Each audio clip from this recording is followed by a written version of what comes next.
আসসালামু আলাইকুম। আমি প্রফেসর ডক্টর সেলিনা আক্তার, স্ত্রীরোগ বিশেষজ্ঞ।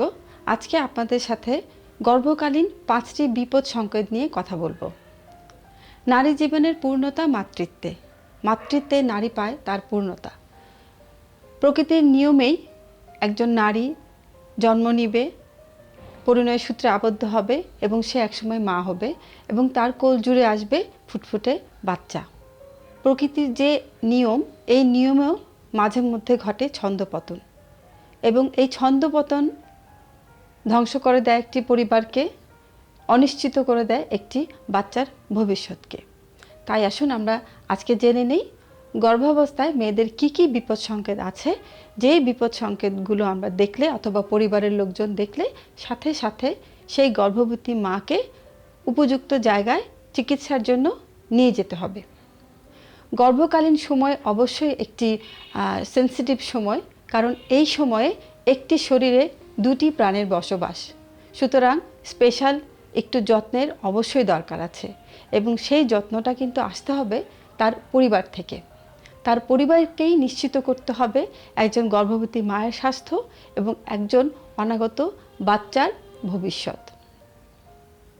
আমাদের দেশে মাতৃমৃত্যু এবং শিশু মৃত্যুর হার অনেক বেশি, যদিও আগের চেয়ে এখন অনেক কমে এসেছে, তবুও যেই পর্যায়ে এখনও আছে সেটা কিন্তু কম উদ্যোগের না। সুতরাং আমাদেরকে এবং যে গর্ভবতী মা তার পরিবারকে গর্ভাবস্থায় যে বিপদ সংকেতগুলো হয় সেগুলা জানতে হবে। গর্ভাবস্থায় হঠাৎ রক্তপাত হওয়া। যদি কোনো গর্ভবতী মা প্রসব ব্যথা শুরু হওয়ার আগেই যোনিপথে রক্তপাত হয় তাহলে সেটি একটি বিপদ সংকেত। প্রসবের সময় অতিরিক্ত রক্তপাত হওয়া, প্রসবের পরে অতিরিক্ত রক্তপাত হওয়া এবং প্লাসেন্টা অথবা ফুল বলে থাকি যেটাকে, সেটি যদি বের না হয় তাহলেও কিন্তু অতিরিক্ত রক্তপাত হয়। এই সবগুলি অবস্থায় কিন্তু গর্ভবতী মায়ের জন্য বিপজ্জনক এবং এই সমস্যাগুলো হলে বাসায় ডেলিভারি না করে সাথে সাথে তাকে নিকটস্থ কোনো স্বাস্থ্যকেন্দ্রে নিয়ে যেতে হবে এবং রক্তক্ষরণ বন্ধ করতে হবে। বাংলাদেশে যে সমস্ত কারণে মাতৃমৃত্যুর হার সবচেয়ে বেশি, তার 1 নম্বর কারণ হচ্ছে অতিরিক্ত রক্তক্ষরণ। দ্বিতীয় যে বিপদ সংকেত সেটি হচ্ছে খিঁচুনি। গর্ভাবস্থায়, প্রসবের সময় অথবা প্রসবের পর যে কোনো সময় কিন্তু খিঁচুনি হতে পারে। এই খিঁচুনিটাকে আমরা আমাদের ডাক্তারি ভাষায় বলে থাকি এক্লামশিয়া। এই এক্লামশিয়ায় যদি কোনো মা আক্রান্ত হন তাহলে সে মা এবং বাচ্চা দুজনেরই কিন্তু জীবনহানির আশঙ্কা থেকেই যায়। যদি এই খিঁচুনি কোনো গর্ভবতী মায়ের মধ্যে তার পরিবারের লোকজন দেখতে পান তাহলে তাদেরকে তৎক্ষণাৎ বিশেষায়িত স্বাস্থ্যকেন্দ্রে নিয়ে যেতে হবে। এখানে একটি কথা উল্লেখযোগ্য, আমি বলেছি বিশেষায়িত, কারণ এক্লামশিয়া এমন একটি সমস্যা যেই সমস্যার চিকিৎসা কিন্তু সব জায়গায় হবে না। এই চিকিৎসার জন্য অভিজ্ঞ ডাক্তারের দরকার এবং কিছু স্পেশাল লজিস্টিক অথবা যন্ত্রপাতির দরকার, যেই যন্ত্রপাতিগুলা সব স্বাস্থ্যকেন্দ্রে থাকে না। এই জন্যই যখন কোনো পরিবারের কোনো মেয়ে গর্ভবতী হয় সেই পরিবারের লোকজনকে অবশ্যই জানতে হবে যে এক্লামশিয়া অথবা খিঁচুনি হলে সেই গর্ভবতী মাকে তখন তারা কোথায় নিয়ে যাবেন। তারপরে বিপদ চিহ্নটি হচ্ছে জ্বর আসা। গর্ভবতী মায়ের যদি প্রসবের 3 দিন পর পর্যন্ত অনেক জ্বর থাকে এবং মাসিকের রাস্তা দিয়ে যদি দুর্গন্ধযুক্ত স্রাব যায়, সেটিও কিন্তু একটি বিপদ সংকেত এবং এই বিপদ সংকেত বলে যে গর্ভবতী মায়ের শরীরে কোনো কারণে ইনফেকশন হয়েছে এবং এই ইনফেকশন গর্ভবতী মা এবং অনাগত বাচ্চা দুইয়ের জন্যই কিন্তু বিপজ্জনক। অনেক সময় গর্ভাবস্থায় কেঁপে কেঁপে জ্বর আসে এবং তার সাথে প্রস্রাবের সময় খুব ব্যথা হয় এবং এ থেকে বোঝা যাবে যে সেই গর্ভবতী মা প্রস্রাবের ইনফেকশনে আক্রান্ত হয়েছে এবং এই ইনফেকশনটা যদি আমরা সময়মতো চিকিৎসা না করি, এই জটিলতার জন্য কিন্তু ভবিষ্যৎ শিশুর স্বাস্থ্য হানি হতে পারে। তারপরে বিপদ সংকেতটি হচ্ছে চোখে ঝাপসা দেখা।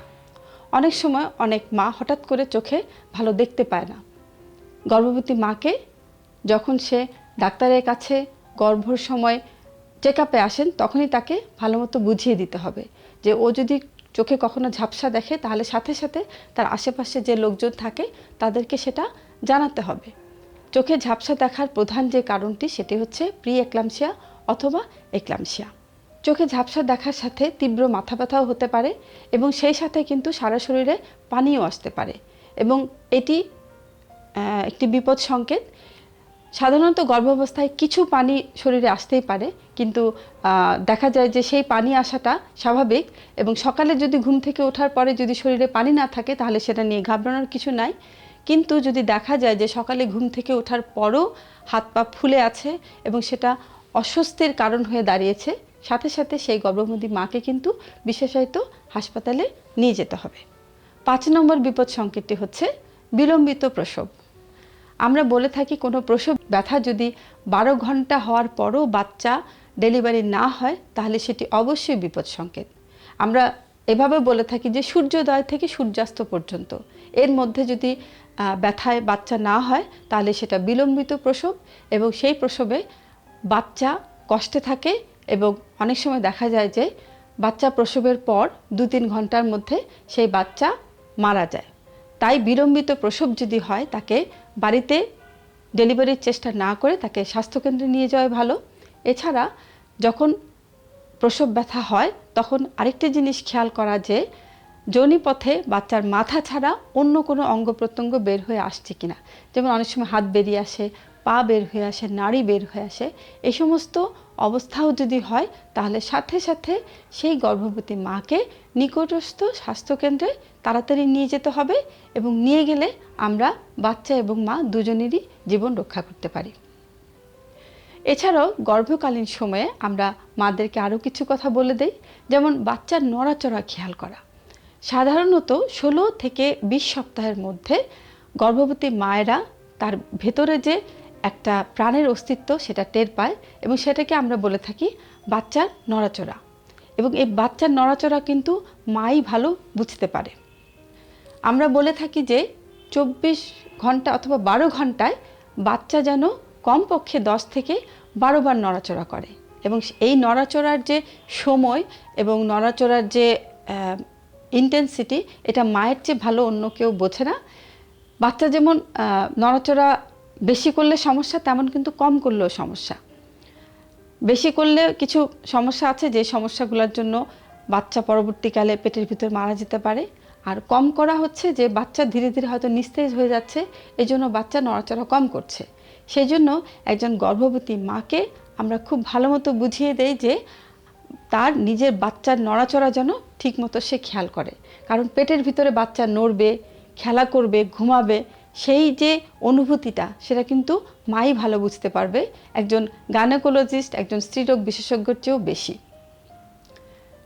তারপরে আসা যাক, প্রথম দিকে কিছু বিপদ সংকেত থাকে, যেমন প্রেগনেন্সি হওয়ার 3 মাসের মধ্যেই হঠাৎ যদি প্রচণ্ড তলপেটে ব্যথা হয় তাহলে অবশ্যই তৎক্ষণাৎ ডক্টরের কাছে আসতে হবে, কারণ অনেক সময় দেখা যায় যে বাচ্চা জরায়ুর ভিতর না হয়ে সেটা অনেক সময় টিউবে হয়ে যায়, যেটাকে আমরা বলে থাকি একটপিক প্রেগনেন্সি। এটা অবশ্যই একটি বিপদ সংকেত এবং এই বিপদ সংকেত দেখলে তৎক্ষণাৎ ডাক্তারের কাছে আসতে হবে, কারণ টিউবে বাচ্চা হলে সেটা যদি ফেটে যায়, সময় মতো যদি সেটা ডায়াগনোস না হয় এবং এই ক্ষেত্রে তৎক্ষণাৎ অপারেশন লাগে, যদি অপারেশন না করা হয় তাহলে সেই একটোপিক প্রেগনেন্সি সেই মেয়ের জন্য মৃত্যুর কারণ হয়ে দাঁড়াতে পারে। দর্শক মণ্ডলী, আমি এতক্ষণ গর্ভাবস্থার প্রথম দিকে এবং শেষের দিকে যে বিপদ চিহ্নগুলো আছে সবই বললাম। একটি গর্ভবতী মায়ের যত্ন সে যেমন নিজের নিবে তার চেয়ে বেশি কিন্তু তার পরিবার থেকে আসতে হবে। সুতরাং যে গর্ভবতী তার প্রতি আপনারা সমবেথী থাকুন, তার খাবারের দিকে খেয়াল করুন, যে বিপদ চিহ্নগুলো বললাম সেগুলো আপনারা নিজেরা তার মধ্যে খোঁজার চেষ্টা করুন এবং সেই মতো ব্যবস্থা নেন এবং সেই গর্ভবতীর গর্ভকে আপনারা নিরাপদ করে তুলুন এবং নিরাপদ মাতৃত্বই দিতে পারে আমাদের অনাগত বাচ্চার নিরাপদ ভবিষ্যৎ। সবাই ভালো থাকুন, সুস্থ থাকুন। আল্লাহ হাফেজ।